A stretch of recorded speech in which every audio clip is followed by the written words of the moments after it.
It has been a long old transfer window at West Ham United. Of course, we've been bringing you exclusive news via a WXU employee.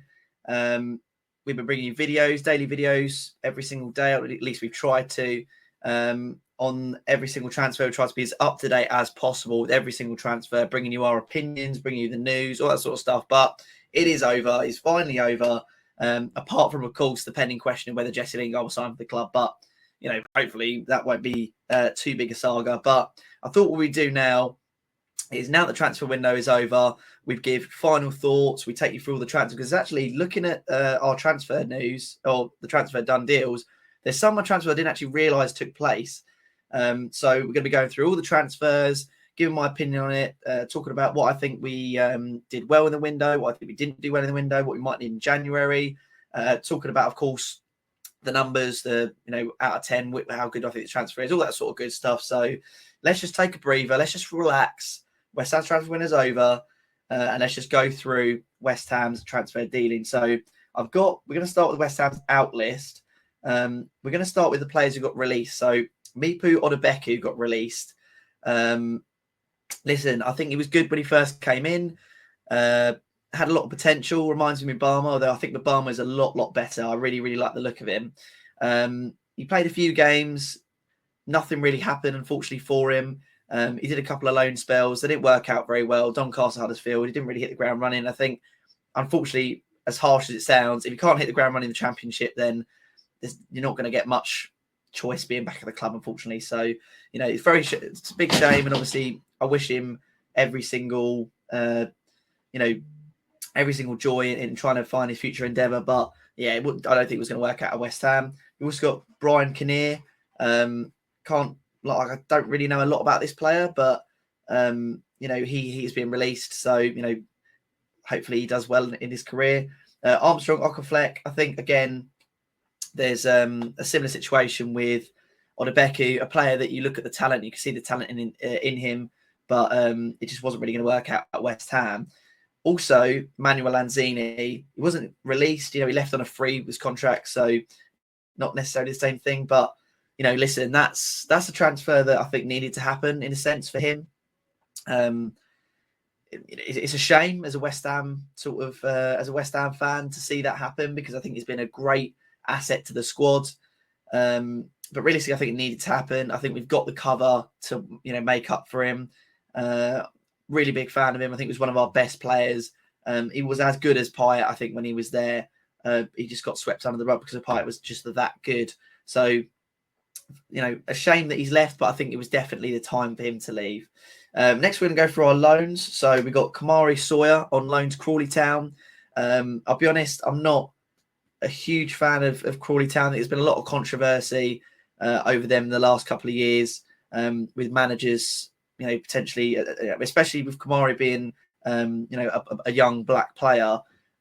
So hearing some of the things that were allowed to happen at Crawley Town has left a bit of a sour taste in my mouth when it comes to them. Obviously, it's all alleged, and I don't want to cast any shadows over them at all. No disrespect to Crawley Town at all, but I do worry sometimes whether the culture of the club is going to be a good place for a young player to go into. So that, to me, immediately raised a few red flags. But I think Crawley are a decent side. Yes, they're battling relegation, but sometimes you learn a lot from battling relegation. Sometimes it gives you a bit of fight in you. It gives you a little bit of and I think as well you develop into the squad quite well. You make your friends, and there's no time for you to not get along with people when a relegation's happening. Freddie Potts to Wickham. I like this transfer. I think Wickham are a good side. They've been fighting for promotion, I think, this year. League One side. Makes sense. I don't think he was going to get much of a sniff in at West Ham. I did think that at the time, but of course the next I'm going to mention, Flynn Downs. Flynn Downs and Freddie Potts both leaving. We've got Alvarez in that CDM position, or that number 6 role. That indicates to me that maybe Thomas Souček is going to be the backup for the number 6 role. A bit of a strange one. I'd much rather have Flynn Downs that number 6 role and then have Souček in that more forward position as cover for maybe Ward-Prowse, or I don't really get Souček, but I suppose you can't sacrifice Ward-Prowse ever, and you can't really sacrifice Paqueta ever. So, at least if Souček at least if Alvarez gets injured or something, Soucek can come in or rotate with him. I guess that makes sense. But Flynn Downs, for me, I'm quite upset about that because I just think he would have provided good cover. But at the same time, I think Alvarez is our starting CDM. I imagine the Flynn Downs deal was put in place to facilitate the Ward-Prowse deal. And of course, we're going to talk about it. The Ward-Prowse deal was a very good deal and he looks absolutely on fire. So, I'm not too upset about that. Nathan Trott, I think is probably his like 9 millionth loan spell. I think he goes on loan every single year. He's gone to Vejle on loan. I don't know where that is. I don't exactly know what he'll be doing there, but he's a strange one. He goes on loan every single year as a goalkeeper. He's been at the club for a very, very long time. I don't know if West Ham are just trying to increase his value or whether they have any real plans to, allow him to leave the squad. I don't exactly know what's going on with him, but he's gone on his loan spell as he normally does. We've also got Hedgie, the goalkeeper. I believe he's Hungarian. He's gone to Stevenage on loan. They're quite a good side, Stevenage. I think they're doing quite well. He should get some decent game time there. So I think loan-wise, that's pretty good. So that covers all our loans. I'm now going to go for the permanent transfers. Arthur Masuaku, we've got Emerson, we've got Creswell. We want to be getting another left back. He doesn't fit the bill. Good player at times. I know he's Alan Repper's favourite player of all time, but I think that's a bad deal and undisclosed. I can't imagine it's a lot of money, but it's happened. Nikola Vlasic, yes, we've taken a big hit on him for 11 million, but he's gone. He was throwing his toys out the pram about what happened, and Torino were being difficult to negotiate with. We've got other players. It never worked out. Probably shouldn't have signed him in the first place, but it is what it is. Gianluca Scamacca, this one hurts. This one really hurts, and we didn't actually get a replacement in for him. I think 27.5 is quite a good fee. We've only lost 7 million, I guess, but he's a great striker and he'll do great things. So it is very upsetting to me that Scamacca has left. Especially if we didn't get a striker in to replace him. But at the end of the day, he's left, and there's not a lot we can do about it. I think we've, if you look at the Vlasic and the Scamacca money, that leaves us with like 38.5 million. Absolutely no reason why we can't just invest that in a striker in January. I think that's what we need to be doing, but I think every time we do that, it just doesn't work out. Tammy Abraham could be available in January. You never know. That could be a transfer that we revisit, especially with them getting Romelu Lukaku. So yeah, it's a shame, but I think, he didn't really want to be there. I don't think, I don't know I think Moyes and him had a bust up. I think that's the wrong word, but I just don't think they got along very well. And I think some of the fans were on his back as well. So yeah, fair enough. And of course, the big talking point, the big transfer coming out of this transfer window was Declan Rice leaving for 105 million. I think we did incredibly well with this transfer. We got a lot of money for a player who I think is worth a lot of money, but we got a lot of money for him. And considering Arsenal lowballed us, I was thinking at the time, we're so bad at getting returns on players and holding out for deals. I feel like people chuck money at us and we sort of, we jump at it. We sort of say to ourselves, I really need that. We're not very, we haven't got a lot of grit, I think, in the transfer market is what I would say. We're very easygoing in the transfer market. Oh, what do you want to pay for this? Oh, okay, we'll pay you 5 million less. Oh, you want 5 million? Oh, okay, we'll pay it anyway. Or, like the Torino deal, I think we probably could have asked for a bit more money of that and just not allowed it to happen. But with the Declan Rice deal, I think 105 million is quite good. And I think we invested it very, very well. We didn't do a Spurs with the Gareth Bale money and blow it on some bad players. I think we've got players who are both going to be for the future and for right now, which I think is what David Moyes needs. And I think we actually did really, really well. Another transfer I didn't mention was Jamal Baptiste. He left on a free transfer to Manchester City. Very upset about that. Elise and Baptiste were supposed to be held as the future centre-backs of the club. And they never really got a sniff. So I'm quite upset about that, but it is what it is. In terms of the outgoings, I think if I was going to put a number on it, we've got 143 million pounds earned from this transfer window.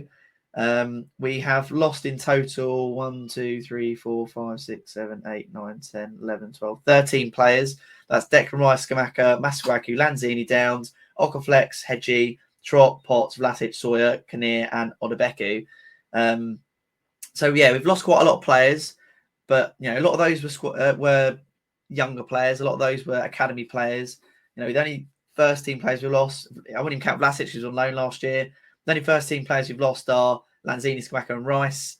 3 players, you know, 143 odd million pounds.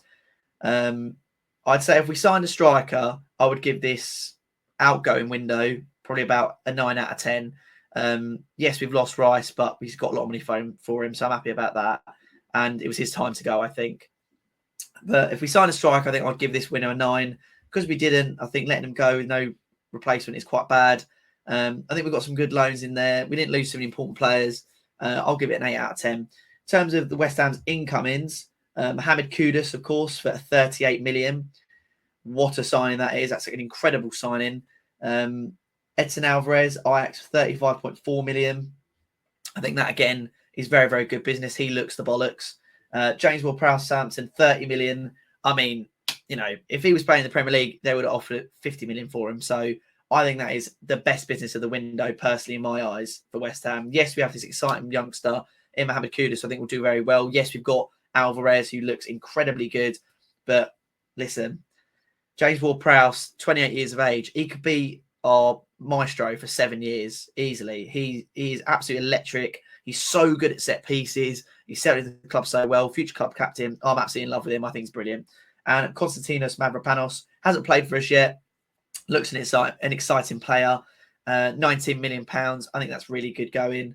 And Sean Moore from Cliftonville. That's going to be an academy sort of player.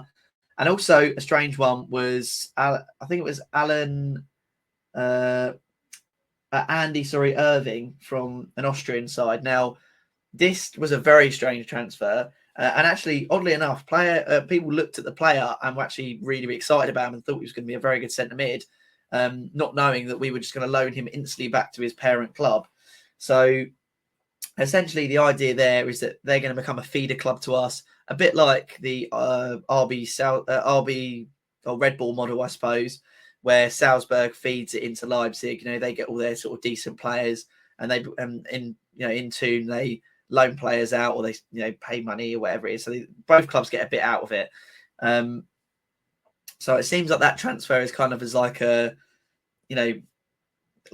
goodwill sort of transfer for us. We sign him, put him on our books, but loan him back to them to allow ourselves to get first dibs on their young players and stuff. So, fair enough. I don't really think many clubs that I know of have a situation like that. So, it'd be interesting to see how that develops. But in terms of the incomings, if we had a striker, it'd be 10 out of 10. It really would. I'm going to add Jesse Lingard to these incomings because I think he will. So Kudus, Alvarez, Ward-Prowse, Mavropanos, Lingard on a free. If you add a striker in that mix, I think we've absolutely smashed that window. But to be honest, I do think that buying 4 players for, let's say three big players for around £30 million. Yes, Kudus more like 40 million, but on average, I think buying 3 big first team players, £30 million makes more sense to me than, buying 8 players for, 10 or 15 million pounds. I think we made the mistake last year of buying loads of players. It didn't work out for us. And there was a very, very big bedding in period for a lot of players. Even though they're good now, there's a very, very big bedding in period. So I think to have just signed 4 first team players, I think Mavropanos is more of a rotational player. But if we do move to a back 5, which I think is unlikely at the moment because how well we're playing, then he'll be out there. But Alvarez, Kudus, James Ward-Prowse, for 3 first team players. To be fair, Kudus might not even start for West Ham, which is mental. That's crazy. But with Buketa playing the way he is, Kudus might not even start for West Ham unless we figure him out a place like a winger position to play. I think he'd actually play left wing, or maybe he could even be a backup striker. But I think this is a 9 out of 10 window for West Ham. Arguably, it's better than our last window because we've been able to add to the first team, and they're not going to be a bedding in period or anything like that. But I think probably, to be fair, last window was better. But I think arguably the quality of players we bought, yes, it's less, but less quantity, but more quality, I think. And we've added to our ranks. Like I said, I'm in love with James Ward-Prowse. I think that's a brilliant transfer. So for me, I think that's a 9 out of 10 window. Overall, we spent around £95 million, £93 million, which is, well, I think it was like 120 odd million. We spent 30, 90, 803 plus that. Yeah, so we spent 120 million. We got in, we actually made profit this window. We've spent the Rice money, we've made profit, we've improved the squad. I think that's all you can really ask of West Ham United. And, just remind you of those incomings: Kudus, Alvarez, Moore, Ward-Prowse, Mavropanos, outgoings: Declan Rice, Scamacca, Masuaku, Lanzini, Downs, Okaflex, Hedgie, Trott, Potts, Vlasic, Sawyer, Kinnear, and Odebeku. Also adding to that mix, Jamal Baptiste. So I mean, it's been a hectic transfer window. Of course, we're still waiting to hear back on Jesse Lingard, how that deal's going to go. I imagine that, as of recording this, it is Wednesday morning. So, whether he's going to sign or not, we're not sure. But overall, I think it's been a very good transfer window. I just want to thank you guys, the fans, for showing us all the love on the videos and all the transfer videos. Obviously, we try and be as up to date as we possibly can, but it can be quite tough sometimes, especially with how quick news breaks. And it's quite hard to just, run to your laptop when you've got other things going on and put out a video. But, we actually hit 10K subscribers during the transfer window, and we're very, very happy with that. So, just want to thank you guys, the fans, for keeping up to date with us, watching all the videos. All your comments are really cool to read through. Some people got so many different opinions. So all I want you to do in the comments below is just give me a rating. What do you think this rating, this window overall is for West Ham United? Don't forget to like and subscribe, and I'll see you on the next one.